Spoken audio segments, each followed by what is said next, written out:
mean, I think it's important that we all be aware of what we're doing to the environment. So from my standpoint, I think it's important to be kind to our environment and reducing costs, and labs are huge generators of waste.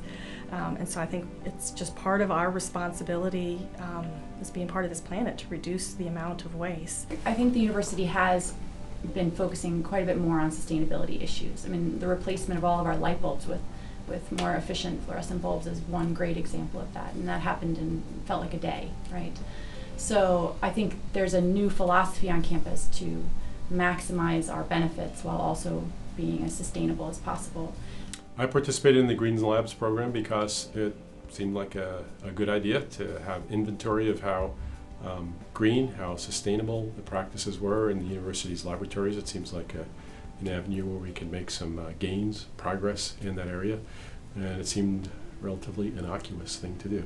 I think the value of being a green lab is a way to be more efficient, cost savings, and protecting the environment. My excitement about the Green Labs program is that it's very easy to participate, and it's a new program that sets UT apart from other universities. I think being a Green Lab is an important thing to do because if we're going to have a more sustainable future, it really has to be efforts on the part of many sectors of their lives. It's relatively easy, I think, for a person to be green at home, where it's all very visible how everything works, and they can make the decisions on what products to get and how much water to use on their lawn, for example. I think it's a little more abstract in a university setting where we're not really exactly sure all the time where the energy comes from, where it goes, where the water comes from, where it goes, or who's making the decisions over in terms of how much of each is being used. Even though it's a little more abstract, it's no less important because the university does use quite a bit of energy, quite a bit of water. In general, I'm a big pro recycler and along those lines. And so at home I do this, and so at the lab it made sense to reduce waste as much as possible, and also just reducing the cost to our own laboratory in terms of supplies and so forth. So it made sense all around. I think laboratories can be very energy and water intensive spaces, and I think any time you're using a lot of something, it's probably not too hard to make some improvements and use less. First of all, a lot of the activities that are part of the Green Labs program we were already doing, so it made a lot of sense to be a part of the program. Some of the practices, green practices in our lab include reducing plastic use by loading our tips, reloading tips, and we've reduced the use of non-biodegradable scintillation fluids, thereby reducing the toxic hazmat waste amounts. Other things include turning the lights off simply when we leave. I mean, we produce, a fraction of the waste we would otherwise by using microplate approaches instead of full-blown, large volume extractions of certain chemicals, for example. That generates a huge amount less waste, and I would guess that the university would benefit greatly. We try to reduce energy costs wherever we can. So, for example, when we autoclave materials, rather than using the large autoclave that uses a lot of materials, we use a smaller autoclave for smaller batches. And so we're trying to be cognizant of that.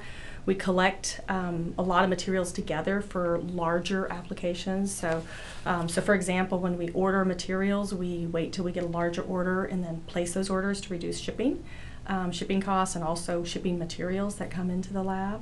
All the hot plates in our laboratory are on timers, so you just can't turn a hot plate on and go away for days and be cranking all that energy out. Right? We can only dial up a certain number of hours, after which the hot plate kicks off, because our processes don't need longer than that. But if someone, typically in a lab, you put something on a hot plate and go away overnight and come back in the morning, the hot plate's still running. Reducing waste in general, reducing costs to the lab, to the university, are all part of why we were motivated to be part of this program. And we have had a lot of these components already implemented in our lab, but it's a great source for learning about new ways to save money and to reduce the impact by checking the website and seeing what other labs are doing as well. So it's a formal way of helping us to reduce our environmental impact and reduce the cost to the university and to our own lab.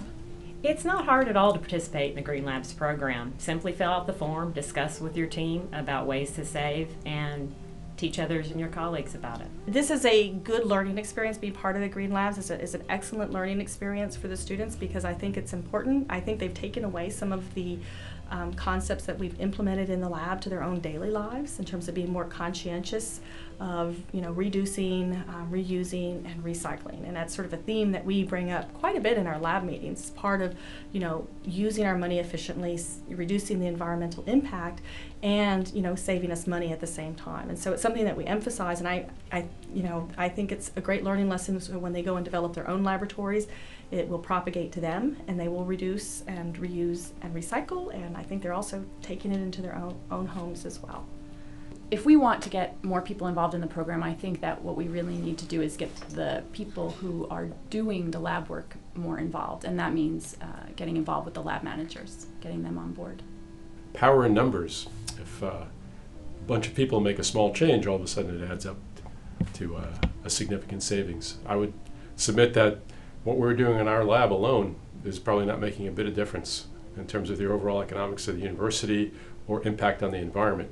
But if there are 450 labs and they all take small measures, then all of a sudden that adds up. What more could we do as a university to support Green Labs? I think we need more publicity.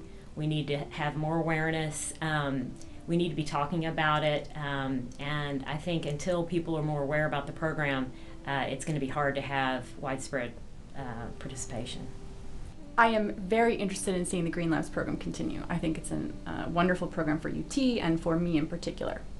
Absolutely, the Green Labs initiative is the right thing for the university to be doing.